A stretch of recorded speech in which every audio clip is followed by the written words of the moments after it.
Hello दोस्तों, नमस्कार। बहुत बहुत स्वागत है आपका अपने यूट्यूब चैनल हिंदी एकेडमी परिवार में। कैसे हैं आप सब? आशा करती हूँ अच्छे होंगे, स्वस्थ होंगे, मस्त होंगे और खूब मन लगा करके पढ़ाई कर रहे होंगे, अपने लक्ष्य के प्रति निरंतर आगे बढ़ते होंगे। तो दोस्तों, यहाँ पे सभी शिक्षक भर्ती हिंदी विषय से और यूपी टीजीटी पीजीटी की तैयारी इस चैनल के माध्यम से आप सबको करवाई जा रही है। और जो भी हमारे भाई बहन यहाँ से तैयारी करना चाहते हैं तो वे पहले चैनल को सब्सक्राइब कर लें, जिससे हमारे वीडियो की हर नोटिफिकेशन उन सबको सबसे पहले मिल जाया करें। अगर वीडियो पसंद आए तो वीडियो को एक लाइक कर दिया करिए और अपने दोस्तों में वीडियो को शेयर भी किया करिए। तो दोस्तों, हम आप सबको टीजीटी पीजीटी के लिए, अदर शिक्षक भर्ती के लिए, जिसमें और भी जो कॉम्पिटिटिव एग्ज़ाम हैं जिसमें हिंदी व्याकरण पूछा जाता है, तो उसकी भी तैयारी आप सब यहाँ से कर सकते हैं।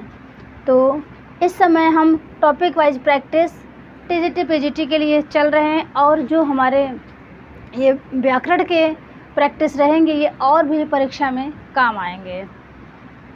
तो चलिए, आज हमारा प्रैक्टिस नंबर 8 है, और जिसमें हिंदी व्याकरण के तहत हम विलोम शब्द, समानार्थी और पर्यायवाची शब्द पढ़ने वाले हैं।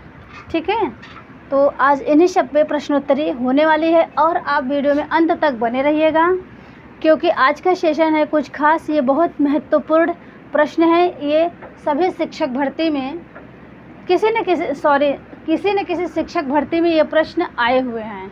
ठीक है, और भावी एग्ज़ाम में ये आने की संभावना भी है, तो इसलिए आज हमने उन्हीं क्वेश्चनों को रखा हुआ है।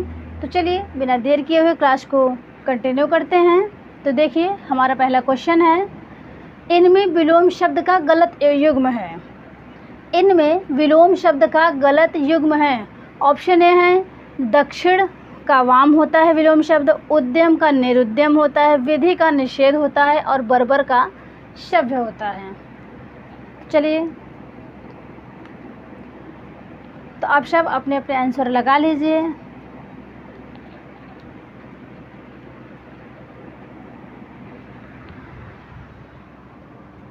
तो देखिए, विलोम शब्द का इसमें जो गलत युग्म पूछा है यहाँ पे, इसमें ऑप्शन बी, उद्यम का निरुद्यम नहीं होता। ऑप्शन ए में आपका दक्षिण का वाम, ये सही है। विधि का निषेध होता है, ये भी सही है। बर्बर का सभ्य होता है, ये तीनों सही हैं। जबकि एक आपका उद्यम का निरुद्यम नहीं होता, यही आपका रॉन्ग है। ठीक है, चलिए प्रश्न 2 देखिए, प्रयोजन का समानार्थी शब्द नहीं है। प्रयोजन का समानार्थी नहीं है, यहाँ पे शब्द भी होगा, मिस हो गया है। तो बताइए, प्रयोजन का समानार्थी नहीं है। लक्ष्य है, हेतु है, उद्देश्य है, नियोजन है। बताइए, प्रश्न नंबर 2 में आपको सबको समानार्थी बताना है। तो प्रयोजन का समानार्थी नहीं है। तो देखिए, प्रयोजन का समानार्थी आपका लक्ष्य भी है, हेतु भी होता है, उद्देश्य भी होता है, नियोजन नहीं होता। ठीक है, नियोजन नहीं होता। प्रश्न नंबर 3 देखिए, निम्न में कौन सा देशज शब्द है। निम्न में कौन सा यहाँ पे देशज शब्द पूछा है। तो ऑप्शन ए है धड़ाम, ऑप्शन बी है लाश, ऑप्शन सी है औरत, और ऑप्शन डी है पतलून। चलिए, अपने अपने आंसर गेस करिए। धड़ाम शब्द, अरे ये शब्द गांव में बहुत प्रचलित है, आप सब वाकिफ़ होंगे इस शब्द से। धड़ाम, लाश, औरत, पतलून।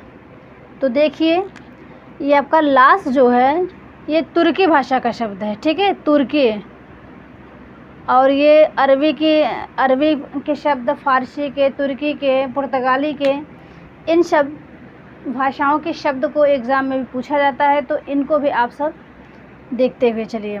और लाश आपका तुर्की भाषा का शब्द हो गया, और ये जो औरत है ये आपका अरबी भाषा का शब्द है। ठीक है, ये अरबी भाषा का शब्द है, इसको भी आप ध्यान दीजिएगा। और ये जो पतलून शब्द है ये अंग्रेजी भाषा का शब्द है, पतलून।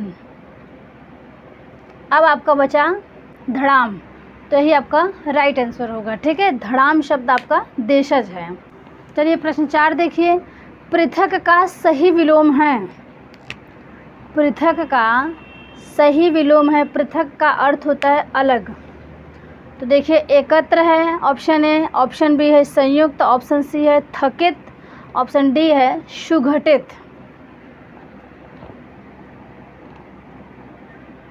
तो देखिए आपका पृथक में अलग होता है तो एकत्र, यहाँ एकत्र आया है, एकत्र करना पृथक अलग, और पृथक का अलग करना इसका सही विलोम होगा आपका संयुक्त। ठीक है, संयुक्त, पृथक का सही विलोम संयुक्त होगा। चलिए प्रश्न 5 देखिए, शब्द विलोम की दृष्टि से, शब्द विलोम की दृष्टि से कौन सा विकल्प असत्य है। चारों ऑप्शन में आपका शब्द विलोम दिया है और कौन सा असत्य है उसी का चुनाव करना है। तो देखिए ऑप्शन ए है यौवन का वार्धक्य है, यौवन का वार्धक्य है। ऑप्शन बी में लोलुप का संतुष्ट है। ऑप्शन सी विश्लेषण का विवेचन है। ऑप्शन डी एकांगी का सर्वांगीण है। चलिए तो देखिए जिन भाई बहन ने ऑप्शन सी सिलेक्ट किया होगा वे सही हैं, उनका सही है, क्योंकि विश्लेषण का विलोम विवेचन नहीं होता, संश्लेषण होता है। विश्लेषण का विलोम संश्लेषण होता है। ठीक है, यहाँ पे संश्लेषण होगा।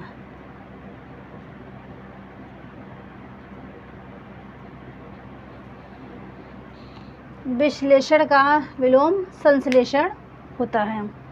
और यौवन का वार्धक्य ये आपका सही है, यौवन का वार्धक्य एकदम सही है। लोलुप का संतुष्ट ये भी सही है। एकांगी सर्वांगीण ये भी आपका सही है। चलिए नेक्स्ट प्रश्न पे आते हैं।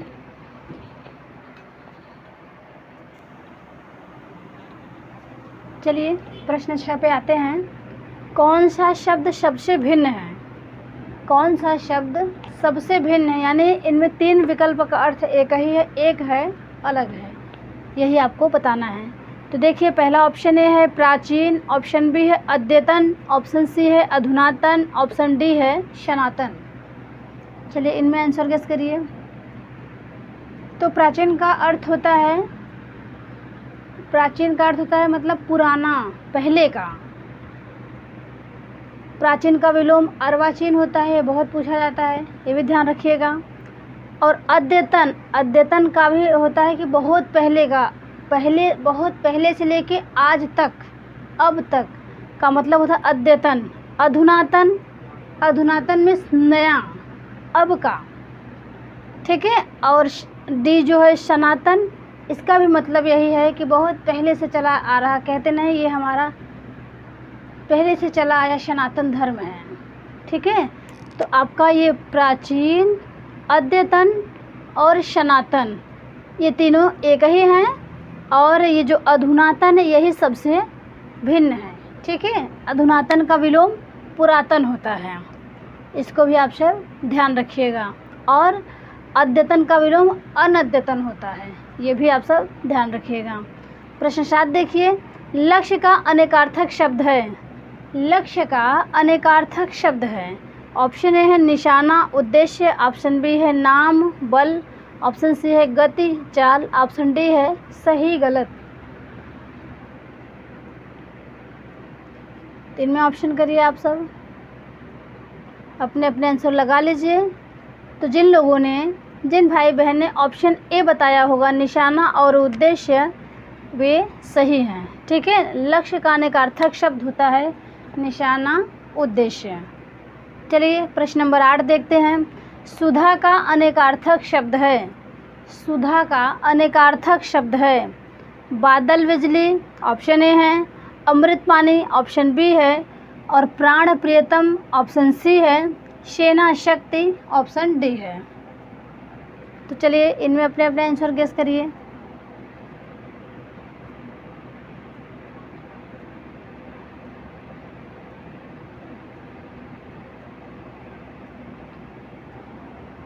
बादल का पर्यायवाची और बिजली का पर्यायवाची बहुत पूछा जाता है, आप लोग ध्यान रखिएगा। बादल के पर्यायवाची में और ये बिजली देखेंगे, हमेशा कोई ना कोई जो भी एग्ज़ाम रहता है जिसमें व्याकरण पूछा जाता है उसमें एक क्वेश्चन रख ही देता है। और बादल के पर्यायवाची में वाक्य के अंत में द लगा हो, सॉरी शब्द के अंत में द लगा हो तो वहाँ पे बादल बन जाता है, और जिस शब्द के अंत में ज लगा हो वो कमल का पर्यायवाची बन जाता है, और जिस शब्द के अंत में धी लगा हो तो वो आपका समुद्र का पर्यायवाची बन जाता है। ये भी आप सब ध्यान रखिएगा। जैसे आपका बादल की पर्यायवाची देख लीजिए, नीरद हो गया, तोयद, मेघ, बिजली की चंचला, वितुंडा, क्षणदा, ये सब आपका वितुंडा ये बिजली का है, क्षण प्रभा। तो ध्यान रखिएगा। इसमें देखिए सुधा का अनेकार्थक शब्द होगा अमृत पानी, अमृत पानी ये सुधा का अनेकार्थक शब्द है। चलिए प्रश्न 9 पे देखते हैं। तत्सम और तत्भव का कौन सा युग्म सही है? तत्सम, यहाँ पे देखिए तत्सम और तत्भव, तत्सम और तद्भव का कौन सा युग्म सही पूछा है? तो ऑप्शन ए है खंड गृह का खंडहर होता है, पर्यंक का पलंग होता है, अछोट का अखरोट होता है, उपर्युक्त सभी। इनमें आंसर करिए।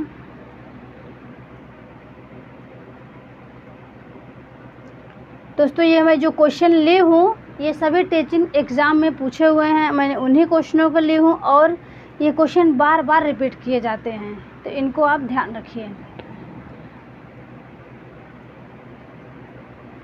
तो देखिए जिन भाई बहन ने इसमें ऑप्शन डी चुना होगा वे सही है, उनका आंसर सही है, क्योंकि आपका खंड गृह खड़हर का है तत्सम, पलंग का तत्सम पर्यंक होता है, अखरोट का तत्सम अछोट होता है।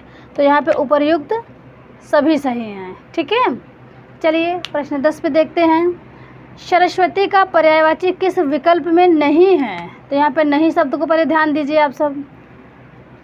सरस्वती का पर्यायवाची किस विकल्प में नहीं है? ऑप्शन ए है महाश्वेता पुस्तक धारणी, महाश्वेता पुस्तक धारणी। ऑप्शन बी है ज्ञानदा वागेश्वरी, ऑप्शन सी है शारदा वाग्देवी, ऑप्शन डी है भवानी शैलजा। इनमें आपको सरस्वती का पर्यायवाची बताना है कि कौन सा नहीं है। तो ये भी आप सब जानते ही होंगे। देखिए ये जो भवानी और शैलजा, शैल मीन्स पर्वत, पर्वत पे कौन रहते हैं? शिव जी। तो शिव जी की पत्नी यानी पार्वती जी को शैलजा कहा गया है, तो ये पार्वती का पर्यायवाची है, भवानी और शैलजा। ठीक है, ये पार्वती के पर्यायवाची हैं। और बाकी महाश्वेता पुस्तक धारणी, ज्ञानदा वागेश्वरी, शारदा वाग्देवी ये सब सरस्वती के पर्यायवाची हैं। चलिए प्रश्न नंबर 11 देखिए। वनिता का प्रयोग किस अर्थ में नहीं होता है? यहाँ पे आप सबको ये बताना है कि वनिता का प्रयोग किस अर्थ में नहीं होता है। तो आपका ऑप्शन ए है कलत्र, ऑप्शन बी है प्रिया, ऑप्शन सी है प्रमदा, ऑप्शन डी है जंगम। तो देखिए इसमें नहीं शब्द आया है। यहाँ पे वनिता का प्रयोग किस अर्थ में नहीं होता है, यानी यहाँ पे जो 3 शब्द हैं वे वनिता का प्रयोग उन तीनों शब्दों में होता है के लिए, लेकिन जंगम के लिए नहीं होता। तो यहाँ पे यही आपको बताना है। बताइए।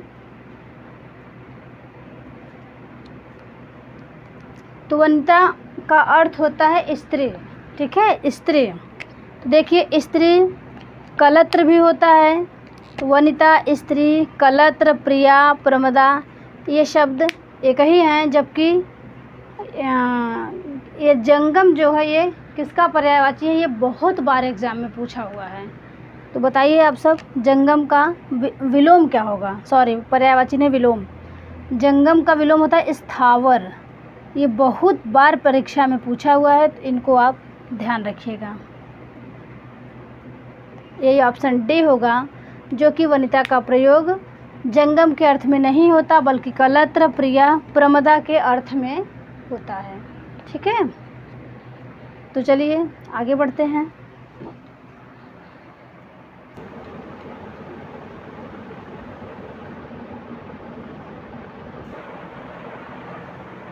चलिए प्रश्न 12 देखते हैं। द्रौपदी का पर्याय किस समूह में है?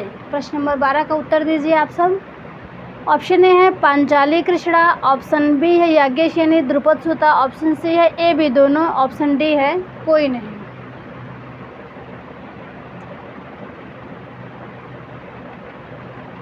तो इसमें द्रौपदी का पर्याय किस समूह में है यही बताना है।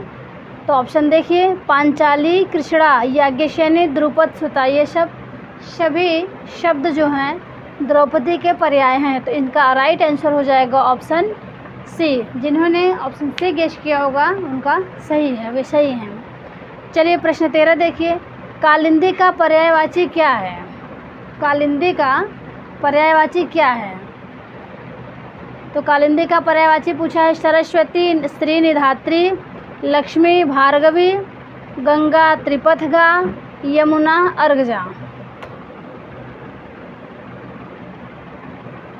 चलिए बताइए।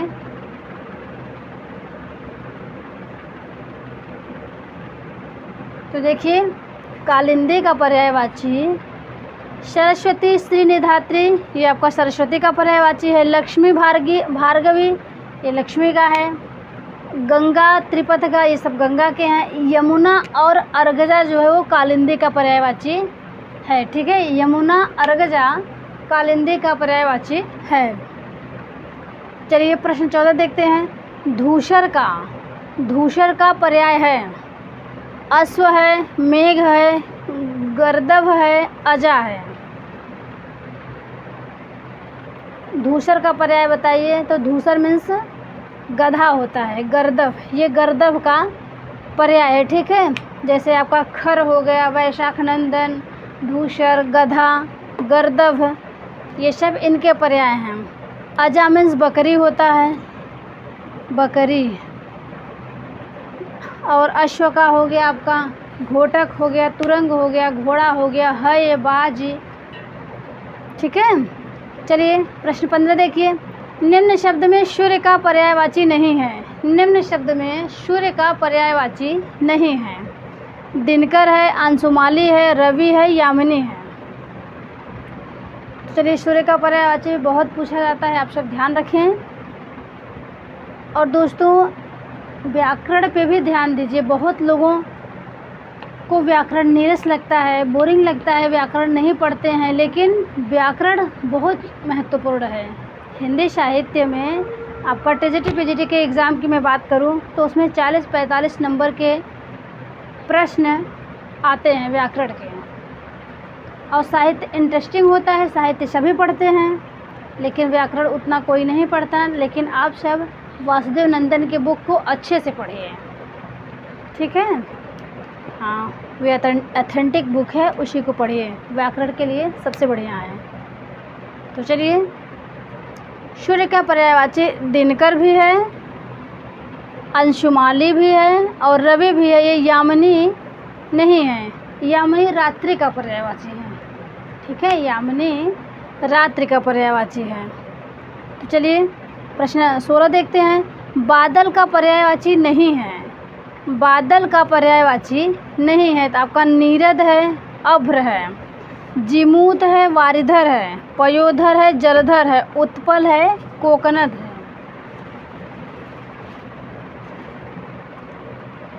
तो देखिए बादल का पर्यायवाची जो है नीरद, अभ्र, ये भी है, जिमूत, वारिधर, ये भी है, पयोधर, जलधर, ये भी है, ये उत्पल और कोकनद जो है ये बादल का पर्यायवाची नहीं है, बल्कि ये कमल का पर्यायवाची है।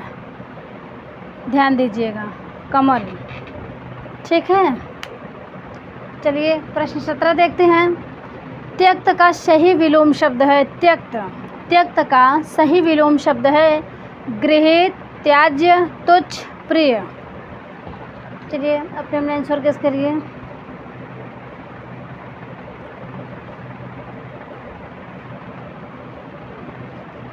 तो देखिए त्यक्त का सही विलोम शब्द है आपका गृहीत।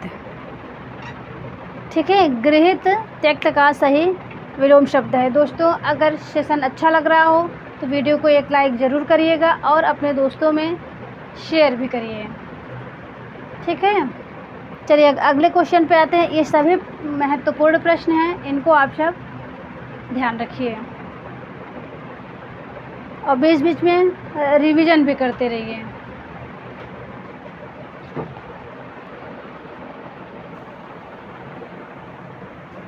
चलिए प्रश्न 18 देखिए। सुई का तत्सम रूप है। सुई का तत्सम रूप है। ऑप्शन ए है सुजा, ऑप्शन बी है सूची, ऑप्शन सी है सूची, ऑप्शन डी है सलाई। तो अपने अपने आंसर गेस करिए आप लोग।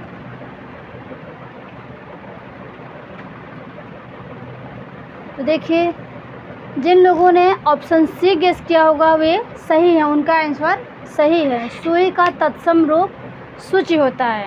ठीक है, सुजा सूची ये सब गलत है। और सलाई का होता है शलाका तत्सम रूप। ठीक है, ध्यान दीजिएगा। चलिए प्रश्न 19 देखते हैं। निम्न में समभिन्नार्थक युग्म सही नहीं है। निम्न में समभिन्नार्थक युग्म शब्द होगा यहाँ। देखिए निम्न में समभिन्नार्थक युग्म शब्द नहीं सही नहीं है, तो यहाँ पे शब्द होगा, आप लोग नोट कर लीजिए शब्द। तो इबादत उपासना, इबादत का अर्थ उपासना होता है, इबारत का अर्थ लेखन होता है, उपल का अर्थ पत्थर होता है, ऑप्शन डी है उत्पल का अर्थ पहाड़ होता है। तो इसमें 3 सही है और 1 गलत है, उसी का आपको चयन करना है। तो बताइए निम्न में समभिन्नार्थक युग्म शब्द सही नहीं है। तो देखिए आपका ए सही है, इबादत का उपासना होता है, इबारत का लेखन होता है, उपल का पत्थर होता है, जबकि डी जो है ये गलत है। उत्पल का पहाड़ नहीं होता, उत्पल का कमल होता है। ठीक है, उत्पल का अर्थ कमल होता है। प्रश्न 20 देखिए। इनमें पुल्लिंग शब्द है। इनमें पुल्लिंग शब्द है, यहाँ पे आपको पुल्लिंग शब्द छांटना है। तो देखिए ऑप्शन ए है चाय स्याही शराब, ऑप्शन बी है मणि चुन्नी चांदी, ऑप्शन सी है पृथ्वी झील घाटी, ऑप्शन डी है अशोक अखरोट अमरूद। इनमें आपको पुल्लिंग शब्द छांटना है।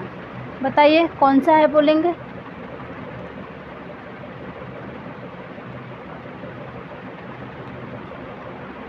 तो इनमें आपका ऑप्शन डी होगा, वो जो है वो पुल्लिंग है। बाकी चाय शाही शराब पृथ्वी नदी घाटी मणि चुन्नी चांदी ये सब आपके स्त्रीलिंग हैं, ध्यान दीजिएगा। और देखिए प्रश्न 21 में इनमें समभिन्नार्थक युग्म शब्द सही नहीं है। इनमें समभिन्नार्थक युग्म शब्द सही नहीं है। इनमें भी 3 सही हैं, 1 गलत है, उसी का चयन करना है। तो देखिए उद्धत उदंड उद्दत तैयार उदत सूर्य उदध नदी।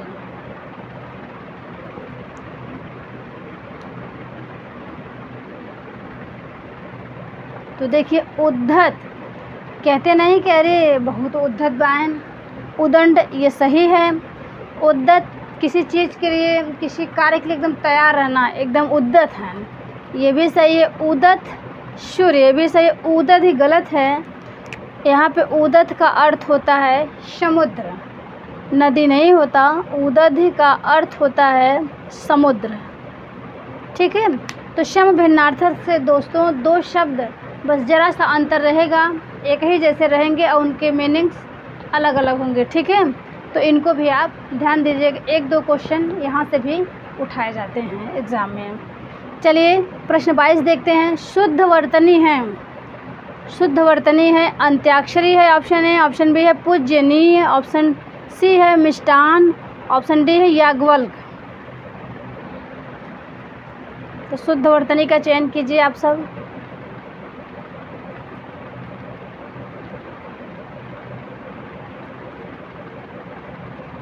तो देखिए इसमें आपका शुद्ध वर्तनी होगा अंत्याक्षरी।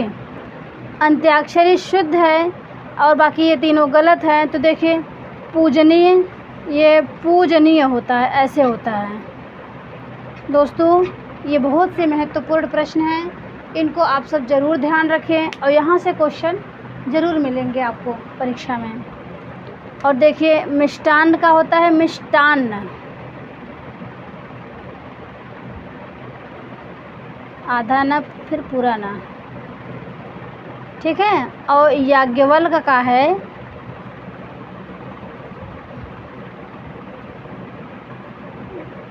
याज्ञवल्क्य, ये शुद्ध है। ये मिष्टान्न होता है और ये पूजनीय होता है, मिष्टान्न या मिष्ठान्न, और याज्ञवल्क्य पूजनीय शुद्ध होता है। चलिए प्रश्न 23 है और अंतिम है। अभिज्ञ का विलोम शब्द है। अभिज्ञ का विलोम शब्द है अज्ञ है, निर्दय है, उन्मूलन है, अमित है। चलिए बताइए।